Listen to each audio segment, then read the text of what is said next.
Hi everyone, I just thought I'd do a very quick video all about my Mandala Madness, which you can see here. I did ask about this on Instagram last night, whether it would be something people would want to see, and the general consensus was absolutely yes. So this is where I am up to so far, so I apologise if it's slightly shaky, but I am just having to hold the camera because it's getting quite large now.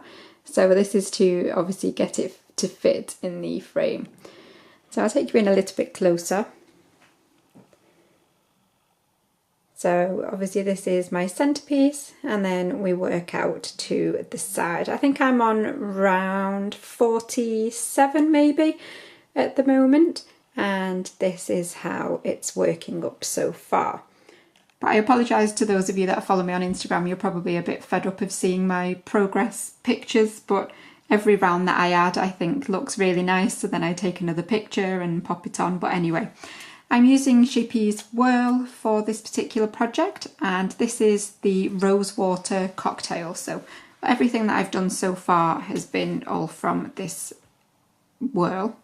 And you can see I've still got quite a bit left. I've still got the lighter blue to work through and the darker blue.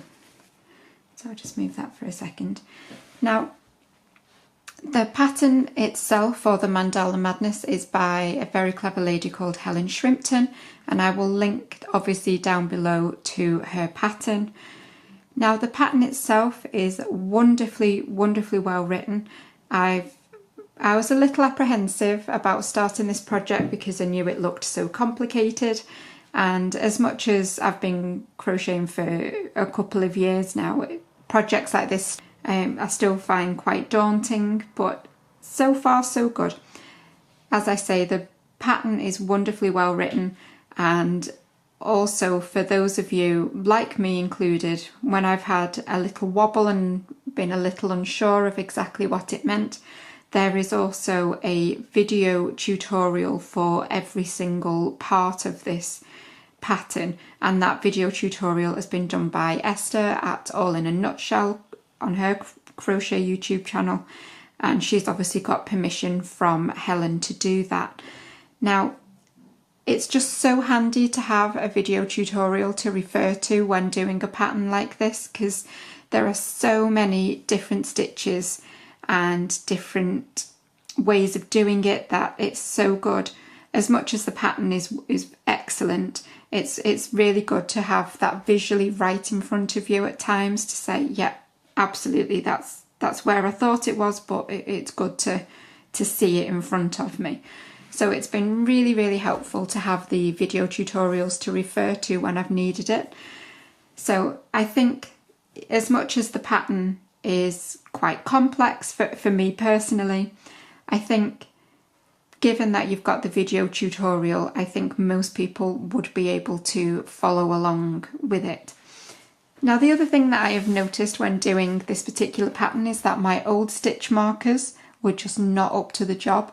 I think because obviously the bigger it gets, the more I'm shifting it round every time, and I used to have the round ones that you just sort of hook through and they're on like a loop, but I've lost count of the amount of times that they just fell out. And when you're on a project like this where the stitch count really matters, that was absolutely infuriating. So I bought these little padlock stitch markers. I got I got 20 for about £1.30, and that included delivery as well, and that was just off eBay. So these have been an absolute lifesaver, these little padlock ones, and you can see I've got them on every single one of my points at the moment. So yeah, get yourself some real good stitch markers if you're going to plan on making this. So yeah, that's it for the pattern. It's wonderfully well written. There's a video tutorial done by Esther at All in a Nutshell Crochet on her YouTube channel, which is wonderful to be able to refer to.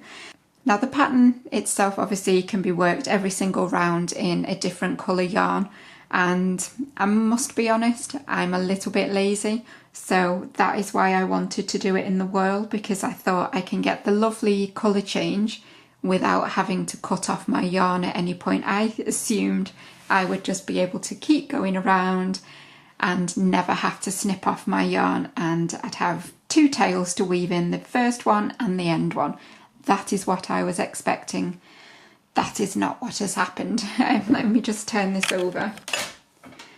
So you can see here I have got lots and lots of tails, because even though I am using one cake, as it were, for my yarn, I've still had to snip off lots and lots and lots of times because of the place where you're starting for a lot of the new rows isn't anywhere near where you have finished up. So unfortunately, my idea for being lazy when it came to yarn tails has not worked out in my favour at all. So I will have to spend a while doing that later. But in fairness, it's far less to do than if I had changed colour with a separate yarn every time. It is still quite a lot less. So there is a positive to using the whirl, absolutely.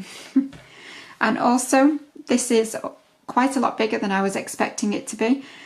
I am only going to continue until I reach the end of my whirl, so I am not going to complete the entire pattern because obviously it does get really, really large. As soon as my yarn runs out, that will be it. That is as far as I will go with it.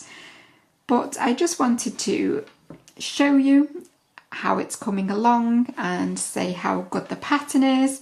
And I am very much looking forward to cracking on with this and getting it finished.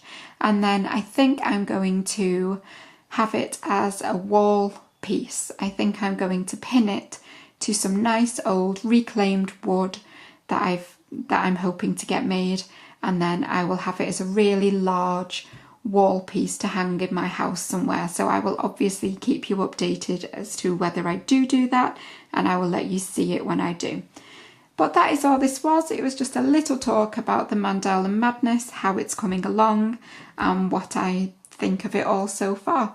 So I really hope that you've enjoyed this little chat, and I will see you for a normal tutorial on Saturday. But bye for now.